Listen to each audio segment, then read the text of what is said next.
नमस्कार। मानव पाचन तंत्र में आज हम चर्चा करने वाले हैं पाचन प्रक्रिया के बारे में। भोजन के पाचन की क्रिया कई यांत्रिक और रासायनिक प्रक्रियाओं द्वारा संपन्न होती है।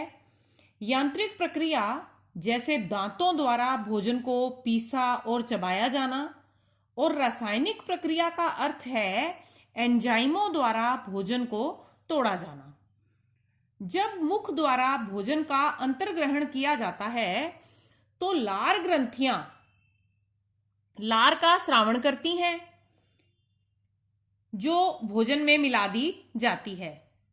दांत भोजन को पीसते हैं और उसमें लार को मिलाते हैं। लार एक सीरमी तरल और चिपचिपा श्लेष्मा का मिश्रण होता है जो भोजन को गीला करता है।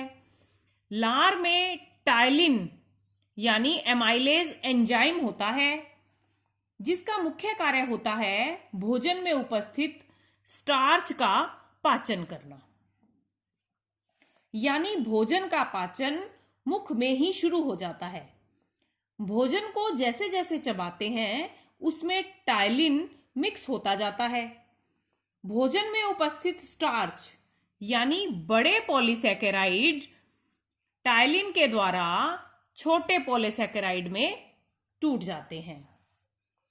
कई बार हम भोजन को ढंग से नहीं चबाते हैं, तब टाइलिन पूरी तरह से कार्य नहीं कर पाता है।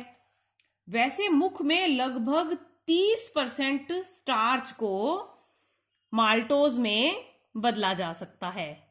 स्टार्च एक बड़ा पॉलीसैकेराइड है और माल्टोज छोटा पॉलीसैकेराइड है, और स्टार्च को माल्टोज में बदलने का काम टाइलिन एंजाइम करता है।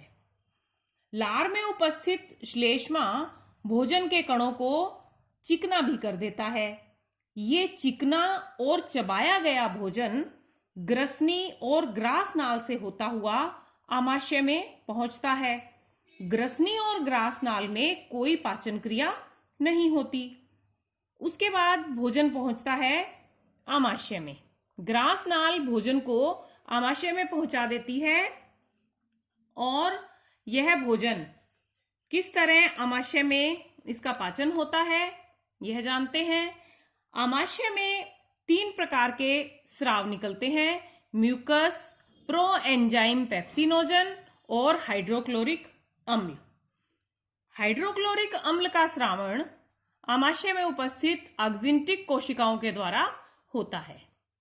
ये ऑक्जिंटिक कोशिकाएं HCl का यानी हाइड्रोक्लोरिक अम्ल का स्रावण करती हैं, जो आमाशय में आए भोजन को अम्लीय माध्यम में बदल देता है। और जो पेप्सिनोजन है ये अम्लीय माध्यम में ही सक्रिय पेप्सिन में बदलता है। पेप्सिन एक ऐसा एंजाइम है जो प्रोटीन का पाचन करता है, लेकिन यह पहले निष्क्रिय रूप पेप्सिनोजन के रूप में रहता है। जैसे ही ऑक्जेंटिक कोशिकाएं हाइड्रोक्लोरिक अम्ल का स्रावण करती हैं, पेप्सिनोजन पेप्सिन में बदल जाता है। फिर यह पेप्सिन भोजन में उपस्थित प्रोटीन को पेप्टाइड में तोड़ देता है, यानी पेप्टाइड में प्रोटीन का अपघटन हो जाता है।